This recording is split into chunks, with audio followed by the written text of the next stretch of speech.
সবচেয়ে বড় পুরস্কার যেটা দিবে সেটা হলো আল্লাহ তাআলা জান্নাতীদের সাথে দিদার করবে। জোরে বলুন না সুবহানাল্লাহ। নবী আমার বলে মান সাতারাউনা মিনকুম কামা তারাউনা হাযাল কমারি লাইলাতি কামালি। নবী আমার বলে কাল কিয়ামতের ময়দানে যখন জান্নাতীরা জান্নাতে চলে যাবে, আল্লাহ তাআলা জান্নাতীদের সামনে এমন ভাবে প্রকাশ হবে, দুনিয়ায় বেশা যেমনি ভাবে জান্নাতীরা আকাশের পূর্ণিমার চাঁদ দেখে কোনো ধাক্কা ধাক্কি ছাড়া, বলে জান্নাতীরাও আল্লাহ তাআলাকে কোনো ধাক্কা ধাক্কি ছাড়া দেখবে। ওই জান্নাতে কে কে যাইতে চাই দুইটা হাত জাগাইয়া দেয়। আল্লাহু আকবার। আল্লাহ তুমি কবুল করে নাও, বলুন আমিন। আরো জোরে বলো আমিন। ও কলেজার যুবক, একটু দিলটাকে নরম করে দাও। জান্নাতীরা যখন জান্নাতে যাবে, আল্লাহ তাআলা তো তোমাকে আমাকে জান্নাত দেওয়ার জন্য বানাইছে, অল্প সময়ের ভিতরে ছেড়ে দেবে, একটু দিলের কানটা লাগায়া দাও। জান্নাতীরা যখন জান্নাতে চলে যাবে, জান্নাতের নেয়ামতের ভিতরে বিভোর আনন্দ উল্লাসের ভিতরে যখন থাকবে, এমন সময় মালিক ডাক দিয়া বলবে আসসালামু আলাইকুম ইয়া আবদি। সব জান্নাতের উপর দিকে তাকাইবে, কাউকে দেখবে না, কাউকে দেখবে না। এমন সময় আল্লাহ পাক রব্বুল আলামিন ডাক দিয়া বলবে, ও আমার বান্দা, আমি যে তোমাদেরকে নাজনে আমাতের কথা বলেছি, তোমরা কি পেয়েছো? এক শ্রেণী জান্নাতীরা বলবে আল্লাহ পেয়েছি পেয়েছি, আর এক শ্রেণী জান্নাতীরা বলবে আল্লাহ আমি পাই নাই। আল্লাহ বলবে কি পাও নাই? আমি তোমাদেরকে জান্নাত দেওয়ার কথা পেয়েছি, পেয়েছি। আমি শরাবান, আল্লাহ বলছে শরাবান তাহুরা দিব, পেয়েছো? বলে পেয়েছি। আল্লাহ বলবে দুধের নহরের কথা বলেছি, পেয়েছো? বলবে পেয়েছি। শরাবের নহরের কথা বলেছি, পেয়েছো? বলবে পেয়েছি। হুরের কথা বলেছি, গিলমানের কথা বলেছি, তোমরা কি পাও নাই? বলবো আল্লাহ পেয়েছি। আল্লাহ বলবে কি পাও নাই, কি পাও নাই? আল্লাহ তাআলার বান্দা ডাক দেয়া বলবে আল্লাহ 3 গ্রাম কবরস্থান দৌলতপুর, আয় আল্লাহ মাহফিলে গিয়েছিলাম, ওলামায়ে কেরাম বলেছে ঈমান আমল মজবুত করে দুনিয়া থেকে বিদায় নিতে বলে আল্লাহ তুমি জান্নাতে দিদার করবা। আয় আল্লাহ ওই ময়দানে গিয়েছিলাম, তোমাকে পাওয়ার জন্য পাই নাই। ওলামায়ে কেরাম বলেছে জান্নাতে পাবো, এখন পর্যন্ত তোমাকে পাই নাই। আয় আল্লাহ উজানের মাটিতে গিয়েছিলাম, চরমনের মাটিতে গিয়েছিলাম, টঙ্গীর মাটিতে গিয়েছিলাম, আহলে হক ওলামায়ে কেরামের সোহবতে গিয়েছিলাম, যোগ্য বুজুর্গ ওলামায়ে কেরামের নসিহত শুনেছিলাম, তোমাকে জান্নাতে পাইবো। আয় আল্লাহ তোমাকে পাই নাই, তার মানে আমি কিছুই পাই নাই। হুরুল মা জিতনি নেয়ামত হয় তু, সবসে বেহতর নেয়ামতে দীনদার তু। আয় আল্লাহ হুরুল মা যত বড় নেয়ামত, তার থেকে বড় নেয়ামত হইল তোমার দিদার। আয় আল্লাহ এখন পর্যন্ত তোমার দিদার পাই নাই, আসলে আমি কিছুই পাই নাই। এমন সময় আমার মালিক একটু আল্লাহু আকবার বলার জন্য রেডি হইয়া যাবা। এমন সময় আমার মালিক 70,000 পর্দা থেকে একটা পর্দা উঠাইয়া বান্দার সামনে হাজির হইয়া যাবে। বান্দাগুলো এক নজর আল্লাহর তাআলার দিকে তাকাইয়া অজ্ঞান অবস্থায় জমিনের ভিতর টাস টাস করিয়া পড়িয়া যাবে। আল্লাহ তাআলা ডাক দিয়া বলবে রে বান্দা, আমাকে না দেখবা? কই আমাকে না দেখার জন্য তুমি বেকুল? একটা বার কই আমাকে তো দেখতে পারলা না, অজ্ঞান হইয়া গেল কেন? বান্দা ডাক দিয়া বলবে আল্লাহ তোমার নূর এত শক্ত নূর, এই চক্ষু দিয়া বরদাস্ত হয় না। আল্লাহ তাআলা ডাক দিয়া বলবে বান্দা আমার নূর হলো 2 প্রকার, একটা নূরে জালালি আর একটা নূরে জামালি। আমি নূরে জালালি নিয়ে তোমাদের সামনে হাজির হয়েছি, আমি আল্লাহ দাওয়াত দিলাম নূরে জামালি নিয়ে তোমাদের সামনে প্রকাশ হবে। ও কলেজার টুকরা যুবক, আল্লাহ তাআলা জান্নাতীদেরকে দাওয়াত দিবেন। মালিকের দাওয়াতে কে কে যাইতে চাও? 2টা হাত জাগাই আল্লাহকে দেখাইয়া দাও। ডাক দিয়া বলো মালিক আমাদেরকে কবুল করিয়া নাও। আরো জোরে বলো আল্লাহ কবুল করিয়া নাও। ও কলেজার টুকরা যুবক, মালিক দাওয়াত দিবেন।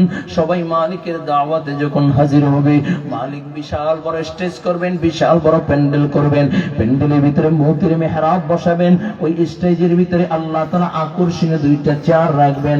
সকল পয়গম্বররা স্টেজে উপস্থিত থাকবেন, সকল পয়গম্বররা যার যার আসন গ্রহণ করবেন। ওই স্টেজের ভিতরে 2টা আকর্ষণীয় চেয়ার, একটা হলো সভাপতির চেয়ার আর একটা হলো প্রধান অতিথির চেয়ার। জোরে বলা যাবে কি আল্লাহু আকবার? সভাপতির চেয়ার হলো লা ইলাহা বিধি হইল মুহাম্মাদুর রাসূলুল্লাহ। ও কলিজার যুবক, আল্লাহ পাক রব্বুল আলামিন গেলমানদেরকে ডাক দিয়া বলবেন শরাবান তাহুরার গ্লাস হাতে দাও। যখন শরাবান তাহুরার পাত্র হাতে দিবে, যেই মাত্র ঠোঁটে লাগবে, আল্লাহর বান্দাগুলো মাতালের মতো হয়ে যাবে, পাগল পারা হইয়া যাবে। এমন সময় আল্লাহ ডাক দিয়া বলবেন দাও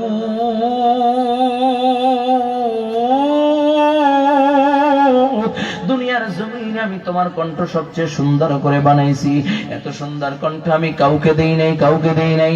ও দাও তুমি একটু তেলাওয়াত করো, আমার কোরআনুল কারীম থেকে তেলাওয়াত করো। যেই মাত্র দাউদ আলাইহিস সালাতু ওয়াসসালামকে তেলাওয়াত করার জন্য বলা হবে, দাউদ আলাইহিস সালাতু ওয়াসসালাম পুরো 30 পারা কোরআনের হাফেজ হয়ে যাবে। দাউদ আলাইহিস সালাতু ওয়াসসালাম যখন তেলাওয়াত শুরু করবেন, দাউদ আলাইহিস সালাতু ওয়াসসালাম তেলাওয়াতের ভিতরে এত মজা, এত মজা, কয় এক কণ্ঠ দিয়ে 80 রকমের আওয়াজ বের হইতে থাকবে। বলুন সুবহানাল্লাহ।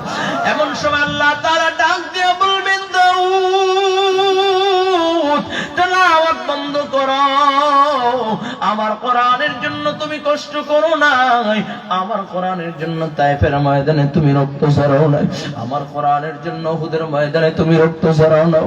ও কলিজার টুকরা যুবক, একটু দিলের কানটা লাগাইয়া দাও। আল্লাহ তাআলা ডাক দিয়া বলবে হাবিব, এই কোরআনের জন্য কত কষ্ট করেছি, আপনার আখিরি জামানের উম্মতরা আপনাকে পায় না, আপনার জবান থেকে তেলাওয়াত শুনবে। এই কলিজার যুবক, একটু দিলটাকে একটু নরম কইরা দিবা। এখন আমার নবীর মুহাব্বত, একটু চোখের পানি ছেড়ে ছেড়ে কান্না করবা। ও যুবক, আমার নবী কত কষ্ট করেছে জানোনি? নবী আমার উহুদের ময়দানে যখন হাজির হইয়া যায়, কাফেররা আমার নবীকে আঘাত করতেছে, আঘাত করতেছে, আঘাত করতেছে। আমার নবী প্রতিহত করে। এমন সময় আমার নবীকে এত জোরে আঘাত করে দেয়, নবীর মাথার লোহার হেলমেট ভাঙ্গা নবীর মাথার ভিতরে লোহার আংটা দুইটা চোয়াল দিয়ে বের হইয়া যায়। ও কলিজার টুকরা যুবক, আবার এত জোরে আঘাত করে আমার নবীর দুইটা দাঁত ভেঙে যায়।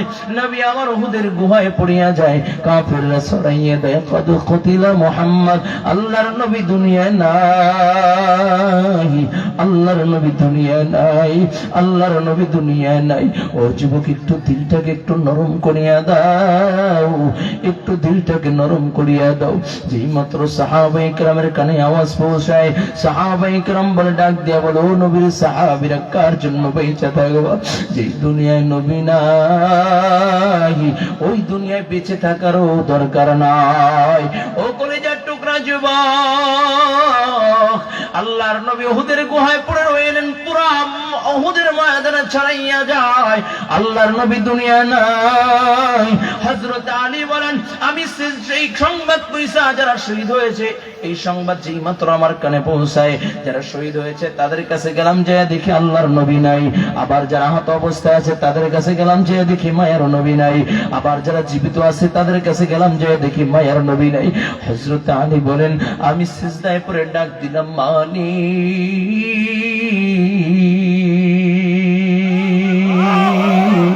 তুমি তোমার বন্ধুকে ঈসা নবীর মতো আসমানে উঠাইয়া নিও না। এমন সময় আলী বলেন, কি যেন আমার কানের সাথে মুখটা লাগাইয়া ডাক দিয়া বলে, আলী নবী মরে নাই, নবী মরে নাই। উহুদের গুহায় নবী পড়ে কান্না করে। হযরত আলী বলেন, আমি একটা দৌড় দিলাম, যাই দেখি রাহমাতাল লিল আলামিন উহুদের গুহার ভিতরে পড়িয়া গুনগুন গুনগুন গুনগুন করে কান্না করতেছে। হযরত আলী বলেন, আমি আমার কানটা লাগাইয়া শুনি। মায়ার নবী বলেন, রব্বি হাবলি উম্মতি, ইয়া উম্মতি উম্মতি বলে নবী আমার কান্না শুরু করে দিয়েছেন। হযরত আলী বলেন, যেই মাত্র আমার দিকে নবীর নজর পড়ে যায়, নবী দুইটা দাঁত বাইর করে বলে, আলী তাকাইয়া দেখ, ওরা আমার দুইটা দাঁত ভেঙে দিয়েছে রে আলী। ও আলী তাকাইয়া দেখ, আমার মাথার ভিতরে লোহার আংটা ঢুকে গেছে, এত জোরে আঘাত করছে আলী, আমি আমার মাথা জাগাইতে পারি না। আলী পারবানি আমার লোহার আংটাটা বের করে দিতে। এমন সময় একজন সাহাবী আয়েশা বলে, আলী তুমি নবীকে শক্ত করে ধরো, আমি লোহার আংটাটা বের করে দেই। যখন নবীকে শক্ত করে ধরেছি, এমন সময় সাহাবী আয়েশা কামড় দিয়ে যখন লোহার আংটাটা বের করতে যায়, এত জোরে টান দেয় সাহাবীর দুইটা দাঁত ভাঙিয়া যায়। সাহাবী আবার যখন কামড় দিয়া টান দেয়, আরো দুইটা দাঁত ভেঙে যায়। নবীর সাহাবীরা ডাক দিয়ে কয়, সাহাবী পাগলামি কইরো না, পাগলামি কইরো না। নবীর সাহাবী ডাক দিয়া কই, আমার মুখের ভিতর দাঁত থাকবে আর আল্লাহর নবীর লোহার আংটা বের করতে পারবো না, তা হবে না। এই বলি আমার দাঁত দিয়ে এত জোরে টান দেয়, সাহাবী লোহার আংটা বের করে নাই। অজ্ঞান অবস্থায় সাহাবী জমিনের ভিতরে পড়িয়া যায়। ও কলেজার টুকরা যুবক, দিলটাকে একটু নরম করিয়া দাও। আমার নবীর পুরো শরীরটা রক্তে রঞ্জিত লাল হইয়া যায়। নবীর গায়ে মশামাছি পর্যন্ত পড়া হারাম। যেই নবীর গায়ে মশামাছি পর্যন্ত পড়া হারাম, সেই নবীর পুরো শরীরটা রক্তে রঞ্জিত হইয়া গেল। নবী আবার নবীর পুরো শরীরটা রক্তে রঞ্জিত, নবীর শরীর লাল হয়ে গেছে। নবী দুইজন সাহাবীর কাঁধের উপরে বর কইরা ডাক দিয়া বলেন, সাহাবায়ে কেরাম যারা শহীদ হয়েছে বিনা গোসলে দাফন দিবা, তাদের লাশগুলোকে একত্রিত করো। ও কলেজার টুকরা যুবক, সাহাবায়ে কেরাম লাশগুলোকে একত্রিত কইরা ডাক দিয়া বলে, ও নবীর সাহাবীরা লাশগুলোকে একত্রিত করো। যখন একত্রিত করে গুনিয়া দেখে 68টা লাশ উহুদের ময়দানে পাওয়া যায়। নবী আমার ডাক দিয়া কয়, না না, আরো 2টা লাশ এই ময়দানে আছে, কারণ আমি গতকালকে স্বপ্নে দেখেছি আমি আল্লাহর রাহে 70টা উট কোরবানি করতেছি। তার মানে আমার বুঝতে বাকি নাই, আল্লাহর জন্য আমার 70 জন সাহাবী কোরবান হয়ে গেছে, আমার 70 জন সাহাবী শহীদ হয়ে গেছে। সাহাবায়ে কেরাম যখন আরো 2টা লাশ খোঁজা শুরু করে দেয়, সামনের দিকে অগ্রসর হয়, এমন সময় তাকাইয়া দেখে হাতের একটা কবজি দেখা যায়। আর একটু সামনের দিকে গাইলে পায়ের একটা অঙ্গ দেখা যায়, আর একটু সামনে গাইলে অঙ্গ প্রত্যঙ্গ দেখা যায়, আর একটু সামনে গাইয়া দেখে বুকটা ফাড়া, কলজাটা বাহির করে কে যেন চাবাইয়া চাবাইয়া রাইখা দিয়েছে। ও যুবক, একটু দিলটাকে নরম করিয়া দাও। সামনের দিকে গাইয়া দেখি গর্দানটা কাটা, মাথার খুলিটা খোলা, মগজটা বাহির করে কে যেন চাবাইয়া চাবাইয়া রাইখা দিয়েছে। নবীর সাহাবীর দৃশ্য দেখে ডাক দেয়া বলে, ইয়া রাসূলুল্লাহ, ওগো নবীজি, এই যে একটা লাশ, এই লাশটাকে দেখে নির্ণয় করা যায় না, চেনা যায় না। নবী আমার লাশের কাছে আইসা নবী আবার কান্না শুরু করে দিলেন। নবী আমার চোখের পানি ছেড়ে ছেড়ে কান্না করে লাশের কাছে বসে গেলেন। নবী আমার ডাক দেয়া বলেন, সাহাবায়ে কেরাম, আমার মা নাই, আমার বাবা নাই, আমি মা মা বলিয়া ডাক দিতে পারি না। আমি আমার জীবনে কোনোদিন বাবাকে দেখি নাই, আমি বাবা বলিয়া ডাক দিতে পারি নাই। কোনোদিন আমি আমার দু চোখে আমার বাবাকে দেখি নাই। আমি দুনিয়া আসার আগে আমার বাবা দুনিয়ার থেকে বিদায় নিয়েছি। আমার 6 বছর বয়স, তখন আমার মাও দুনিয়ার থেকে বিদায় নিয়েছি। ও কলজার টুকরা যুবক, এই ময়দানে তাকাইয়া দেখ, কত যুবকের চোখে পানি, কত আল্লাহর বান্দার চোখে পানি। কেউ বেতিম হইয়া আজকে মা হারাইয়া এই ময়দানে হাজির হইয়া গেছে, কেউ বাবা হারাইয়া এই ময়দানে হাজির হয়ে গেছে। কত আল্লাহর বান্দে তিম হইয়া এই ময়দানে বৈশা, ওই মা দুঃখের কথা মনে পড়ে যায়। তাকাইয়া দেখ, চোখের কোনা বাইয়া বাইয়া মায়ের জন্য শ্রু করে, বাবার জন্য শ্রু করে। একটু তাকাইয়া দেখো, এই ময়দানে কত আল্লাহর বান্দা মা নাই, বাবা নাই। একটু তাকাইয়া দেখ, একটু কান্না করে, মায়ের জন্য কান্না করে। আমার নবী ডাক দেয়া কয়, সাহাবায়ে কেরাম, আমার মা নাই, আমার বাবা নাই, আমি জীবনে কোনোদিন আমার বাবাকে দেখি নাই। আমি আমার মা 6 মাসের বসে মা আমাকে হারাইয়া চইলা গেছি, অন্ধকার কবরের বাসিন্দা হইয়া গেছি। ও যুবক, নবী আমার ডাক দেয়া বলেন, সাহাবায়ে কেরাম, আমার মা নাই, আমার বাবা নাই। এই যে চাচা যাকে রাস্তা দেখতেছো, যাকে তোমরা চিনতেছো না, এ হলো আমার চাচা আমির হামজা। যেই চাচা আমাকে বুকের ভিতরে আগলায় রাখতো, যেই চাচা আমাকে কখনো বাবার অভাব বুঝতে দেয় নাই, যেই চাচা আমার সাথে খেলার সাথে ছিল, যেই চাচা আমার ঘোরার সাথে ছিল, এই চাচা হলো আমির হামজা। ওরা আমার চাচাকে নির্মম ভাবে হত্যা করেছি। নবী আমার লাশের পাশে বৈশা পাগড়িটা বিছাইয়া একটা একটা অঙ্গগুলো ওই পাগড়ির উপরে উঠায়, বলে গুনিয়া দেখে 70টা টুকরা আমার নবীর চাচা আমির হামজাকে করেছে।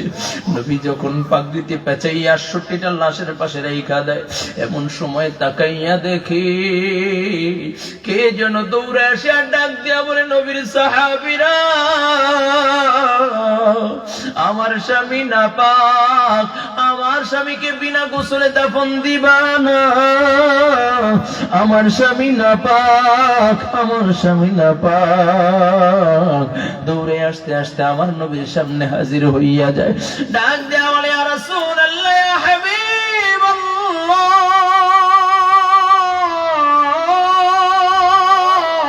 ওগো নবীজি, সকলকে বিনা গোসলে দাফন দিল, আমার স্বামী হানজালাকে বিনা গোসলে দাফন দিবেন না। নবী আমার ডাক দিয়া বলে, কোন হানজালা, কোথায় তোমার ঘর, কোথায় তোমার বাড়ি? বলি, ইয়া রাসূলুল্লাহ, ইয়া হাবিবাল্লাহ, গতকালকে যাকে আপনি বিবাহ করাইয়া আপনি উহুদের ময়দানে যুদ্ধের জন্য এসেছিলেন, আমি আপনার ওই আশিক সাহাবী হানজালার বিবি। নবী কয়, আমার হানজালা কোথায়? বলি, ইয়া রাসূলুল্লাহ, ইয়া হাবিবাল্লাহ, যেই মাত্র আপনার শহীদ হওয়ার সংবাদ, আপনার ইন্তেকালের সংবাদ মদিনার অলিগলি দিয়ে কে যেন বলে যায়, আল্লাহর নবী দুনিয়ায় নাই, আল্লাহর নবী দুনিয়ায় নাই। হানজালা তখন আমার সাথে শোয়া নাপাক অবস্থায়, হানজালা দাঁড়াইয়া কাপড় পরিয়া তরবারিটা নিয়ে দৌড় দিবে, আমি খপ করে কাপড়টা ধরে ফেললাম, ডাক দিয়া বললাম, প্রাণের স্বামী আপনি কই যান? ডাক দিয়া বলে, বিবি, কার জন্য ঘরে থাকবো? শুনো নাই, মায়ার নবী দুনিয়ায় নাই। আমি ডাক দিয়া বলেছিলাম, স্বামী, ওই যে পানি আছে, আপনি গোসল করে তারপরে বের হন। ডাক দিয়া বলে, বিবি, কার জন্য গোসল করব? যেই নবী দুনিয়ায় নাই, ওই নবীর জন্যই তো আমি গোসল করতাম, নবীর জন্যই তো সাজসজ্জ করে নবীর সামনে যাইতাম। আরে বিবি, কার জন্য গোসল করব? নবী তো দুনিয়ায় নাই। এ যুবক, হানজালা যুদ্ধের ময়দানে শহীদ হইয়া যায়। নবী আমার ডাক দিয়া বলে, সাহাবায়ে কেরাম, হানজালার গোসলের জন্য পানির ব্যবস্থা করো, হানজালার লাশ খুঁজে বের করো। এমন সময় জিবরাইল বলে, ইয়া রাসূলুল্লাহ, ইয়া হাবিবাল্লাহ, আসমানের দিকে একটু তাকান। নবী আসমানের দিকে তাকাইয়া ডাক দিয়া বলে, আর পানির দরকার নাই, হানজালাকে গোসল দেওয়ার দরকার নাই, হানজালার লাশ খোঁজার দরকার নাই। এমন সময় মহিলা চিৎকার মারিয়া কান্না শুরু করে দেয়, ডাক দিয়া বলে, ইয়া রাসূলুল্লাহ, ওগো নবীজি, কেন আমার হানজালাকে গোসল দিবেন না? আমার হানজালা নাপাক, এই জন্য কি আমার হানজালা জাহান্নামের বাসিন্দা হয়ে গেছে গা? নবী আমার ডাক দিয়া কয়, মহিলা, আমার হানজালাকে আল্লাহ জাহান্নামে দেয় নাই। যেই হানজালা আমার জন্য গোসল ভুইলা যায়, আমার মালিক আল্লাহ তাকে ভুলে না। আল্লাহ তাআলা হানজালার লাশ আসমানে উঠাইয়া জান্নাতি পানি দিয়া ফেরেশতাদের মাধ্যমে গোসলের ব্যবস্থা করিয়া দিয়েছে। জোরে বলা যাবে কি আল্লাহু আকবার? কলিজার টুকরা যুবক, একটু দিলের কানটা লাগাইয়া দাও বাবা, অল্প সময়ের ভিতরে দোয়া হয়ে যাবে। একটু দিলটাকে নরম করে দাও। মায়ার নবী অসুস্থ, মায়ার নবী দাঁড়াইতে পারে না, বড় দুর্বল হয়ে পড়েছি। বাড়িতে যখন চলে যায়, আম্মা জান আয়েশা সিদ্দিকা আমার নবীর পাশে বসা। নবী যখন শোয় সারা রাত, নবী আমার ঘুমাইতে পারে না, নবীর কষ্ট হয়। নবী সারা রাত ঘুমাইতে পারে না, নবীর বড় কষ্ট হয়। নবীর দাঁতের চোয়ালগুলো ফুইলা উঠছে, নবীর দুইটা দাঁত নাই। নবী যখন ঘুমায় গেছে, ভোর রাত্রের দিকে একটু চোখটা লেগে আসছে। এমন সময় বিলাল বলে, আসসালাতু খায়রুম মিনান নাওম, নবী আমার ডাক দিয়া কয় আয়েশা মিসওয়াক দাও, আমি মিসওয়াক করে নামাজে যাইব। ডাক দিয়া বলি ইয়া রাসূলুল্লাহ ইয়া হাবিবাল্লাহ, আপনি তো অসুস্থ হয়ে বুঝতে তো আপনি দাঁড়াইতে পারেন না, আপনার মুখের ভিতরে তো গাও হয়ে গেছে, নবী ফুলে উঠছে এই অবস্থায় ওযু করলে ঠান্ডা পানি লাগাইলে আপনার বড় কষ্ট হবে, যন্ত্রণা হবে। এমন সময় জিবরাইল আমার নবীর সামনে হাজির হইয়া যায়, ডাক দিয়া বলে ইয়া রাসূলুল্লাহ ইয়া হাবিবাল্লাহ, আল্লাহ তাআলা সালাম জানাইছেন, আপনি যদি অনুমতি দেন জান্নাতি পানি দিয়ে আপনার মুখটাকে ওয়াশ করায় দেওয়া হবে, জান্নাতি পাথর দিয়ে আপনার দুইটা দাঁত লাগাইয়া দিবে।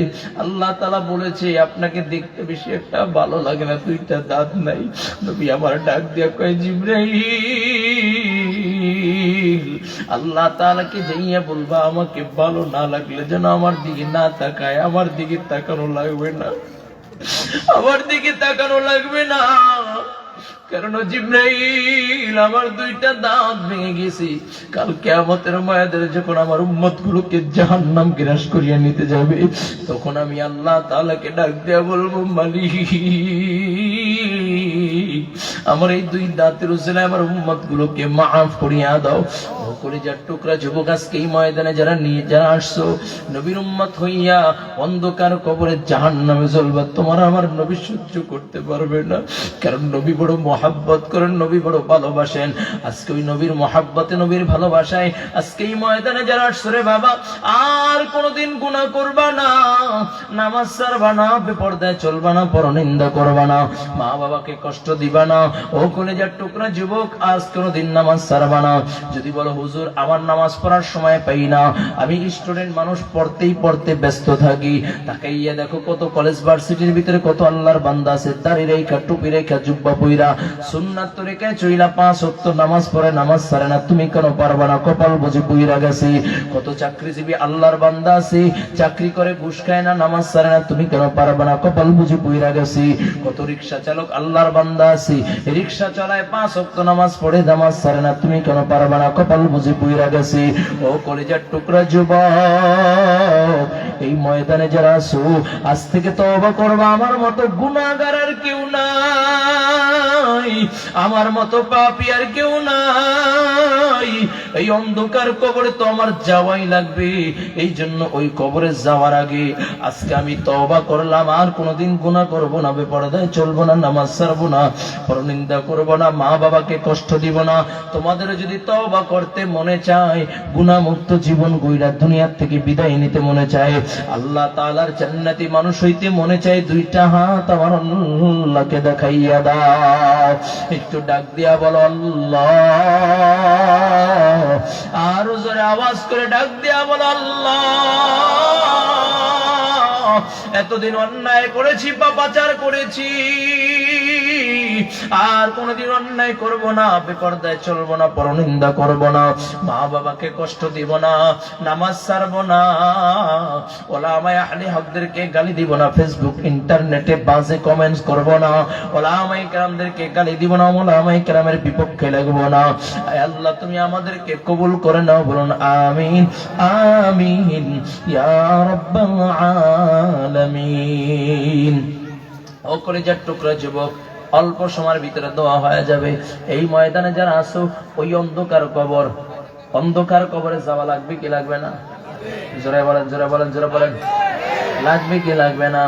দুনিয়ার হায়াত সামান্য কয়েকটি দিন থাকবো, এই জন্য ঘরটাকে সুন্দর টাইস করলাম, পাকা করলাম, বিল্ডিং করলাম, এসি লাগাইলাম। ও যুবক, ওই অন্ধকার কবরে যারা যাবা, এই নিয়ত আছে হুজুর আমার অন্ধকার কবরে যাওয়াই লাগবে, পালাইতে পারবো না, এমন কিছু আল্লাহর বান্দা দেখতে চাই। ওই অন্ধকার কবরে যাওয়ার আগে কবরটাকে যেন, কবরে আল্লাহ তাআলা আযাব মাফ করে দেয়, ওই অন্ধকার কবরে যেন আল্লাহ তাআলা জান্নাতি বাগান বানায়া দেয়। এই আশায় এই ময়দানে ভিতরে কিছু আল্লাহর পাশে দেখতে চাই। ওই অন্ধকার কবরের উন্নয়নের জন্য, কবরস্থানের জন্য কিছু নবীর আশিক দেখতে চাই। এই ময়দানে এমন কেউ আছেন যে হুজুর দাঁড়াইয়া বলবেন, হুজুর আমি এই কবরস্থানের উন্নয়নের জন্য প্রায় 10 লাখ টাকার কাজ হয়েছে, এই কবরস্থানের উন্নয়নের জন্য 20,000 টাকা দিব, এমন কোন আল্লাহর বান্দা আছেন? একটু হাতটা বাড়াইয়া দেন। 20,000 টাকা দেওয়ার মতো? 20,000